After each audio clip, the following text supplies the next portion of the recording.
Welcome to the How to Play Flutter Quick Draw video, a drawing game for 3 to 8 artists.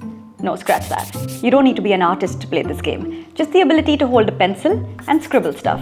In the box we have 150 question cards, 15 pencil tokens, 4 double-it tokens, 8 pencils, a notepad, a score pad, 30-second sand timer and the rule sheet.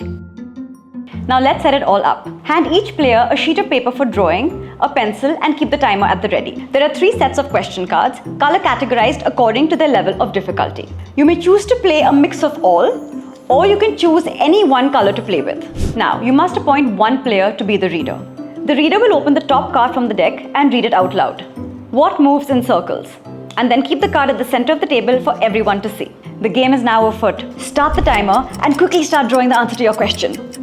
If you were the first player to complete your drawing, quickly grab the pencil token. And if you think you have an answer that nobody else has, quickly grab the double-it token. But be quick, there are only 4 in the game. This scores you double points immediately. But if someone else has the same drawing as you, you score negatively. At first, you do not say what your drawing is. At least one other player must be able to recognize it. But if no one could guess what you have drawn, you have to then explain your drawing. And if the majority agrees, you pass. When all your drawings have been assessed, jot down your scores in your score sheet. Now let's have a look at the scoring.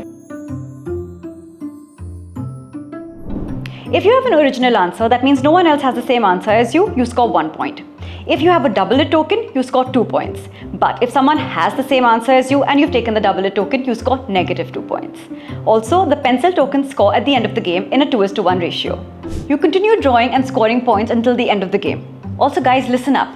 Creative answers are encouraged. Like for the question, what moves in circles? You could draw a fan, it moves in circles, or you could draw a head spinning, which literally means your head is going in circles. Continue playing until the 15 rounds of play are over, and then the player with the most points is the winner. And if there's a draw, the player with the most unique answers is the winner. Hope you enjoyed watching this video, and we hope you enjoy playing the game. Bye!